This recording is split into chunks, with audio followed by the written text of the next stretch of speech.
안녕하세요. 우리 뉴프런트의 성도 여러분, 수요일 5분 아침 묵상 오신 거 환영합니다. 자, 오늘은 대속의 원리라는 제목으로 하나님 말씀 함께 나누겠습니다. 자, 하나님은 모세한테 사람이든 짐승이든 처음 낳은 수컷은 다 주님의 것이라서 주님께 바쳐야 된다고 그렇게 말씀하셨는데요. Firstborn belong to God. 자, 이건 구약만이 아니라 신약에서도 굉장히 중요하게 다뤄지는 주제죠. 초태생이 주님의 것이다 라는 것이 가장 잘 드러난 장면이 바로 이집트에 내린 10가지 재앙의 그 마지막 재앙인 Death of Firstborn입니다. 하나님께서 이집트의 마다들과 가축의 초태생들을 쳐서 죽게 하셨을 때 문설주에 양의 피를 바른 이스라엘 집의 마다들하고 초태생들은 살려주셨죠. 이집트든 이스라엘이든 민족에 상관없이 Firstborn은 주님의 것이다. 사실상 이스라엘의 firstborn이 죽지 않게 된 거는 이들을 대신해서 죽은 게 있다는 거죠. 이스라엘 마다들 대신에 이집트 마다들이 죽었고 어린 양이 죽었습니다. 오늘 본문에서도 나귀의 첫째는 어린 양을 대신 바쳐 대속해라 이렇게 나오죠. 자, 이게 뭘 보여줍니까? 자, 첫 번째로는 생명이 죽음을 통해서 온다라는 원리를 보여줍니다. 자, 이 원리는 사실 씨앗을 보면서도 우리가 알 수 있죠. 씨앗이 죽어야 나무가 되고 열매를 맺죠. 내가 죽어야 예수의 생명이 우리 안에 살게 되죠. 자, 생명은 죽음을 통해 혹은 죽음을 방불케 하는 고통을 통해 피어난다. 이게 생명과 죽음을 통해 다스리고 섭리하신 하나님의 원리죠. 자, 두 번째로는 대속의 원리입니다. 창세기 22장에서 아브라함이 그 독자 맏아들 이삭을 번제로 바치는 장면에서 하나님은 첫째는 당신의 것이다 라는 당신의 그 권리를 아브라함에게 밝히신 거죠. 이삭은 아브라함의 것이 아니라 하나님의 것입니다. 그러니 바치라는 것은 어떻게 보면 당연한 것이죠.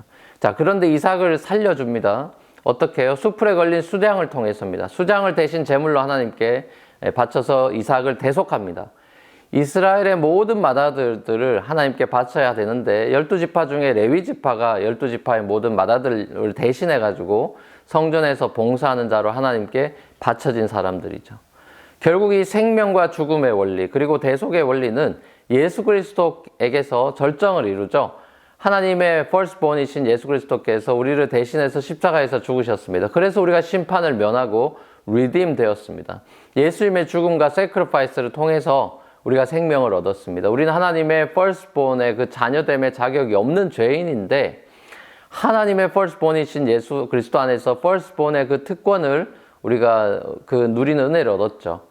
레이본인 우리가 그리스도 안에서 하나님의 firstborn이 되었습니다.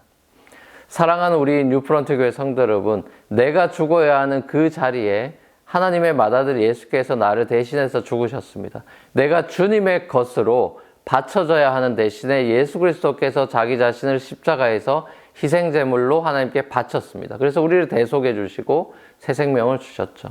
우리가 주일 예배 때마다 성만찬 때마다 이 사실을 기억하고 감사하는 것이죠. 날마다 우리가 이 사실을 기억하고 감사하며 살아가야겠죠. 그래서 주님 앞에 섰을 때 그 십자가의 은혜를 찬양하는 저와 여러분의 삶이 되기를 우리 주님의 이름으로 간절히 축원합니다. 같이 한번 기도하시겠습니다. 사랑과 풍성하신 아버지 하나님, 우리가 늦둥이고 나중된 자인 레이본인 저희들이 그리스도 안에서 firstborn이 되고 예수 그리스도의 맏아들의 희생의 그 죽으심으로 대속으로 인해서 우리가 하나님의 심판을 면하고 다시 하나님의 것으로 온전케 되게 하시니 그 은혜를 감사드립니다. 우리가 온전케 되었고 새 생명이 되었사오니 새로운 삶 살아갈 수 있도록 날마다 성령 안에서 인도하여 주시고 거룩하게 하여 주시옵소서. 우리 삶을 주님께 부탁드리며 예수님의 이름으로 기도합니다. 아멘. 자, 감사합니다. 오늘도 평안한 하루 되십시오.